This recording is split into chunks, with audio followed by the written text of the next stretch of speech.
tonight is what you're going to present to you tonight on Unlock Chats. Of course, I'm not doing it alone. I'm doing it with Noni Kumalo. Hi, Noni. Hello, Sabta. How are you? Good, thanks. And you? How was the weekend?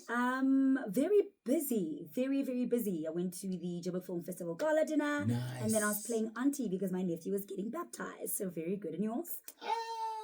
The usual gigs. Fly, Sabta. You know how it goes. But tonight's conversation, Unlocker, is one that is forever closer to our hearts.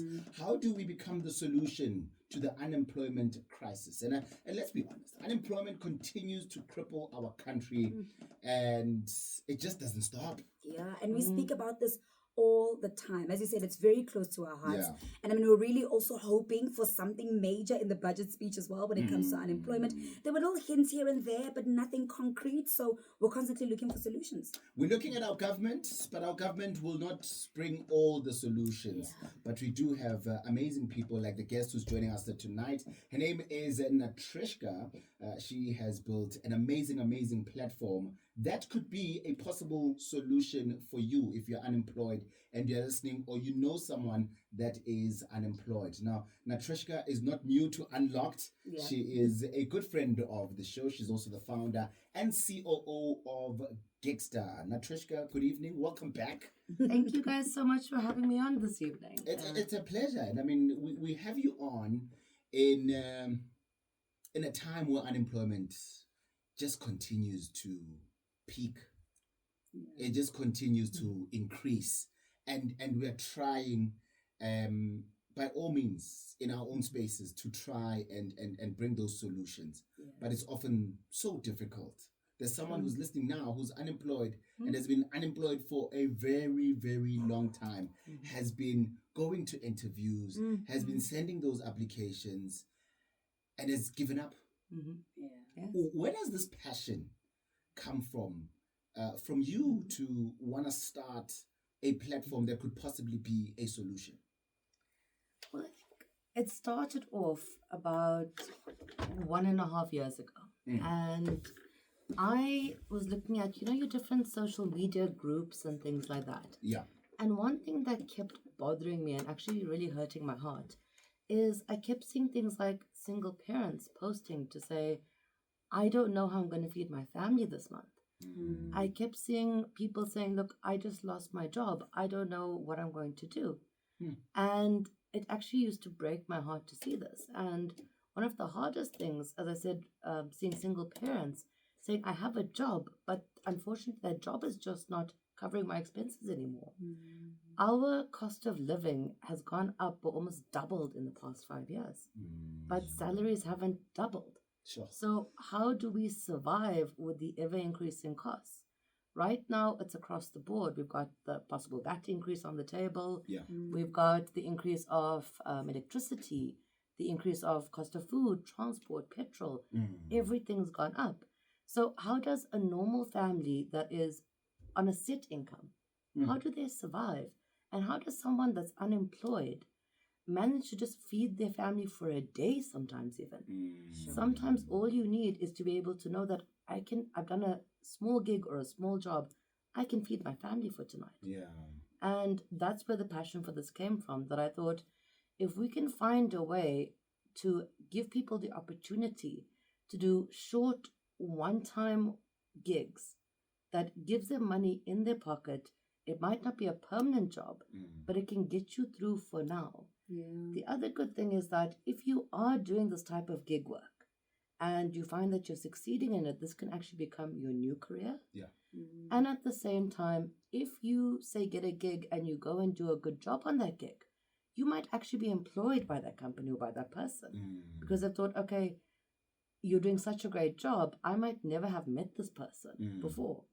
So that's where I came up with the idea of Gigsterr. It's actually 2 apps that speak to each other.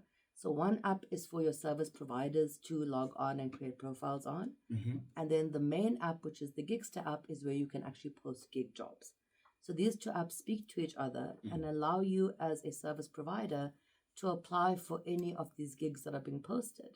And you might be the one to be selected to actually complete that. So these can be any gigs? Any gigs.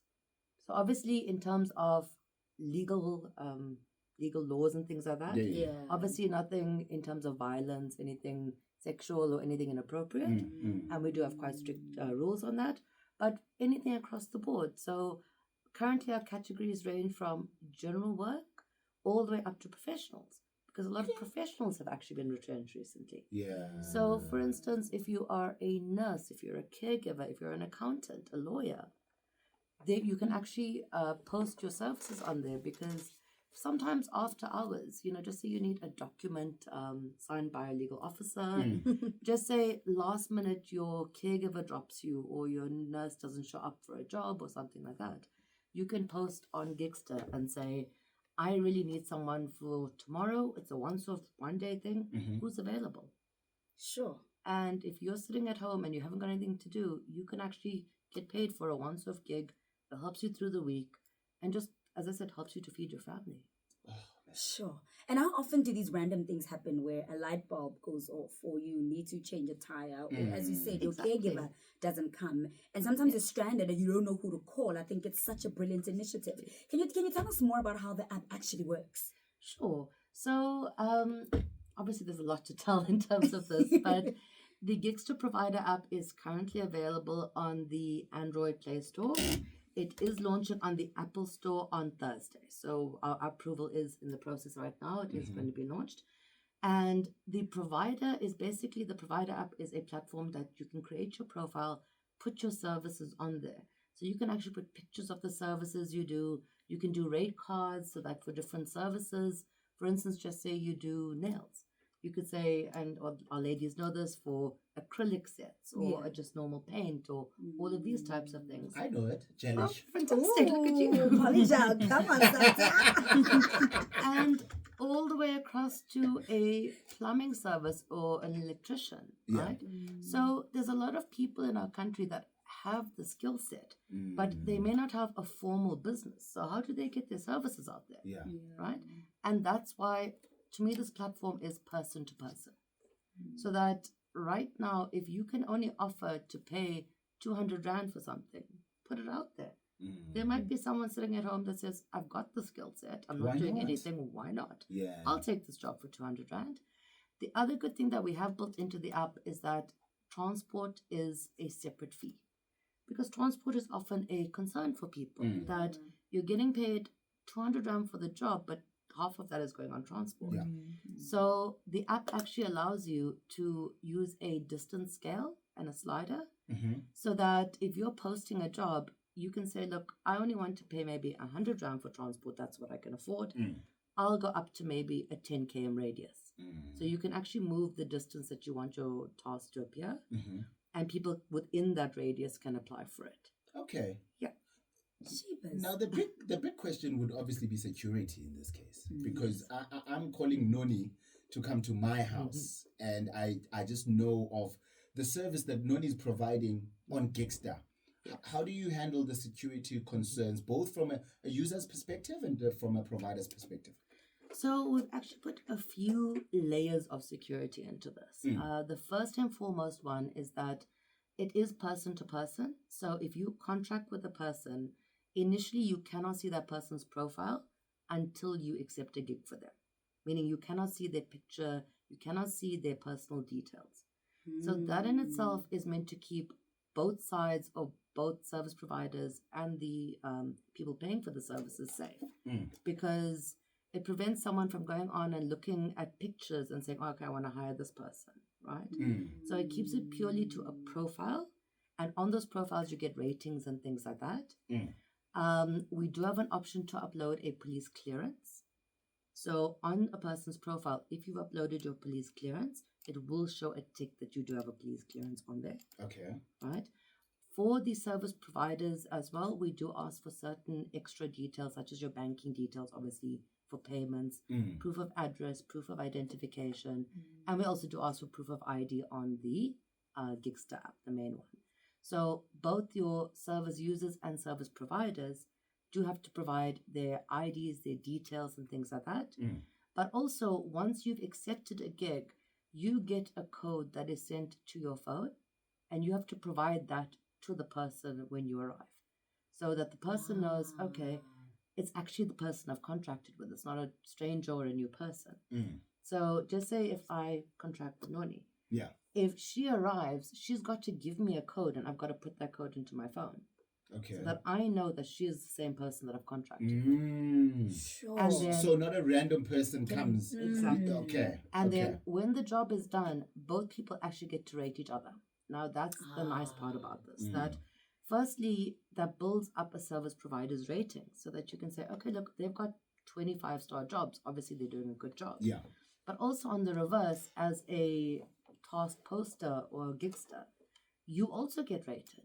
Because even if you are providing a service, at the end of the day, you also have to be polite to the person doing your service. You have to be good to them. You can't treat a person badly and not expect to also get downrated. Yeah.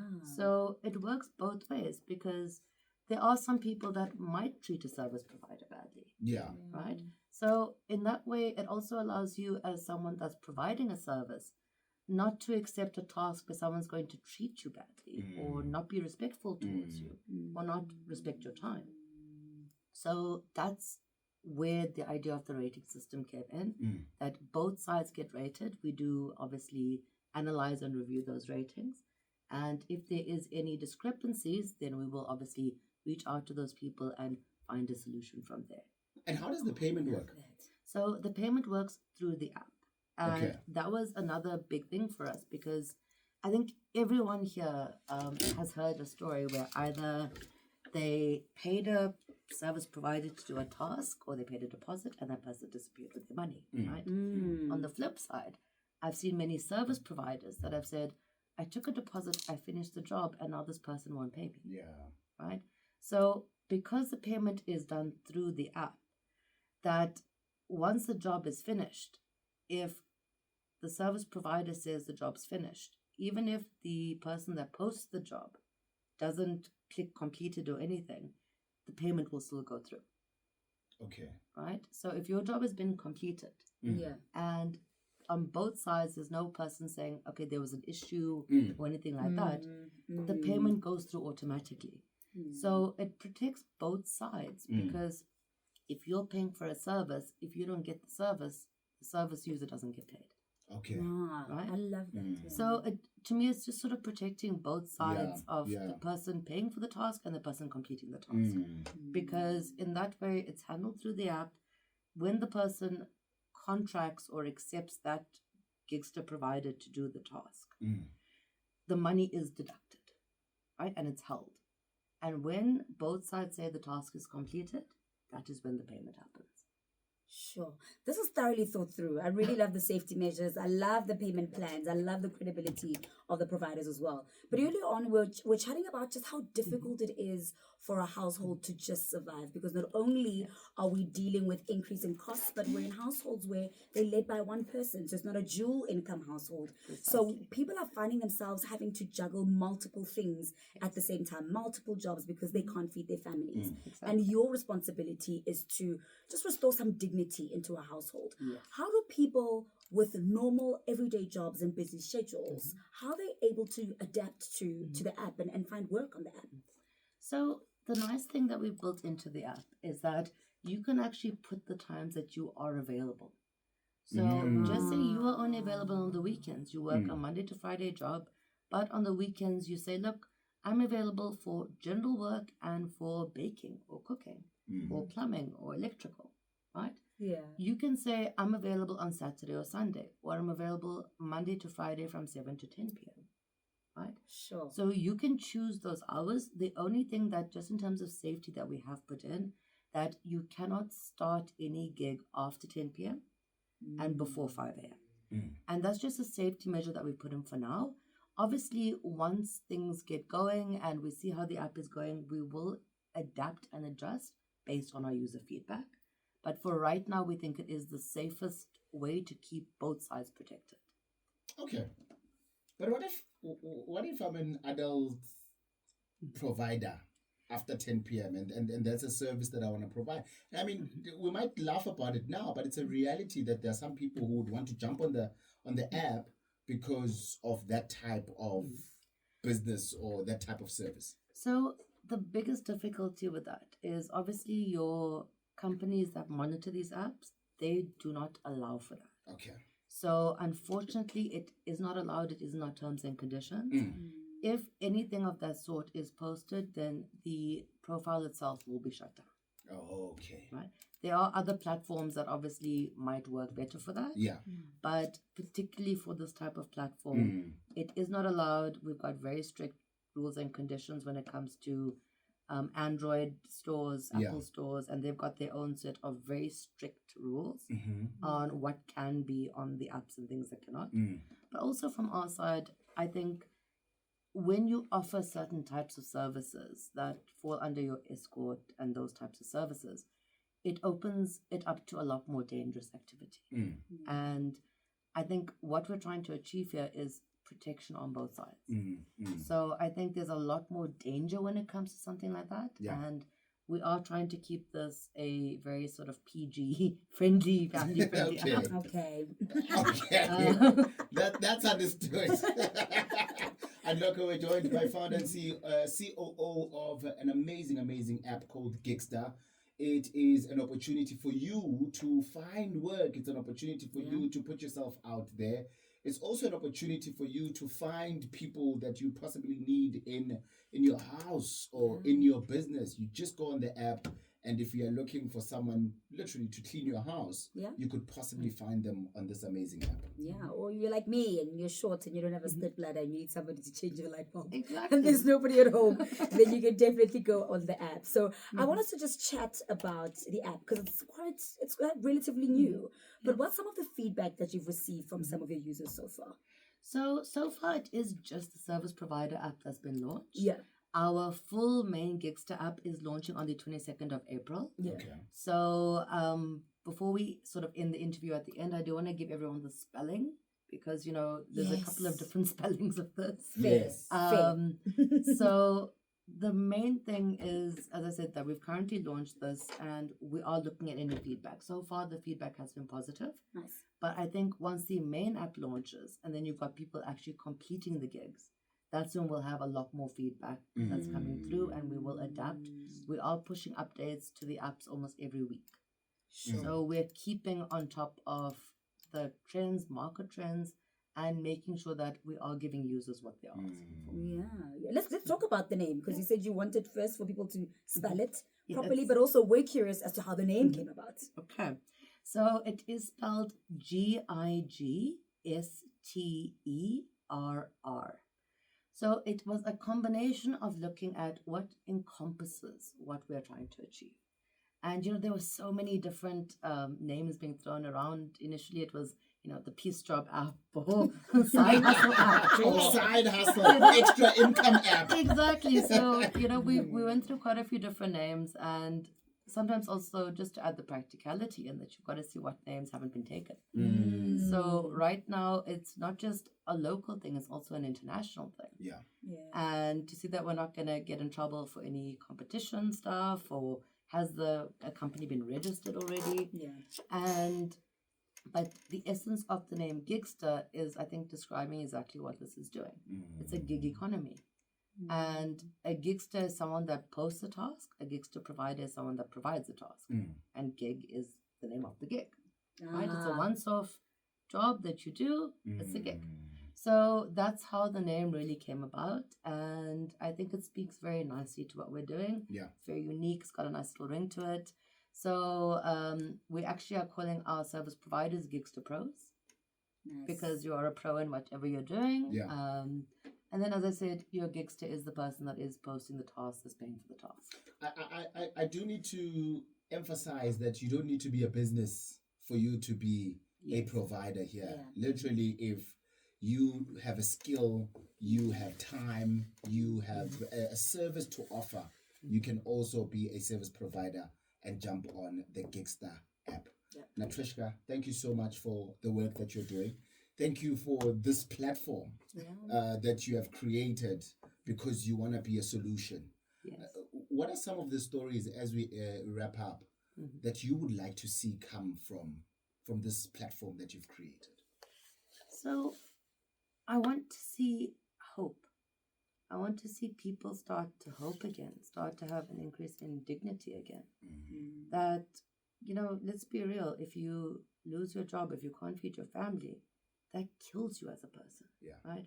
That strips you of your dignity, that strips you of sometimes even your will to live. And that's what I'm hoping that this app gives back to people, that it gives them hope. It gives them hope of a better future. It gives them hope that they might actually be able to secure a permanent job through this app because they're meeting more people. They're being exposed to a market that they might not have had access to before. So if you are not a company, how do you market your skills? How do you actually get out there? Because realistically, things like websites, social media, all of that, it costs money. So what happens if you are a small home industry or you don't have the money for all of those expensive things like social media and websites and boosting and all of that? How do you get yourself out there? And in this way, I'm really hoping that people who do have those good skill sets, they just haven't got a platform, can actually meet people that are looking for those services. And either to get a higher income into every house or to also help to improve the employment rate. Imagine sitting at home with a skill and you are not finding any work. Exactly. And you don't have bread Yes. in the bread bin. Exactly. That will kill you. Yes. And that's a reality for many, Yes. many South Africans. And I mean, we are at the age of, social media, like you mentioned, but not everybody has those resources. But surely there's a skill that you possess that, you're willing to share with somebody. Maybe you know how to bake, but you're not necessarily the greatest when it comes to marketing, but you make some really tasty treats. This is the perfect platform. And I think how brilliant it is to just simplify, trading your skills on such a platform, because somebody out there is always looking for some kind of help, and we never know where to look. And I think this is such a brilliant platform to showcase people's skills. Trishka, one last time, what's the name of the app? It's Gigsterr, Gigsterr. Our website is www.gigsterr.app. Awesome stuff. Trishka, thank you so much for joining us. Always a pleasure. Is this our last time? Yes, it is our last time. Yes, it is. Yeah. And we just had to end it off with a solution. Love that. That is Trishka, the founder and COO of Gigsterr. You're unemployed, you've got a skill. Here's an opportunity for you to find work. Start small, and who knows, this could possibly open you up to a whole new different career. When you come back, we've got more opportunities that speak to unemployment. Thank you, Natrishka. We commend our African politicians and our lawyers who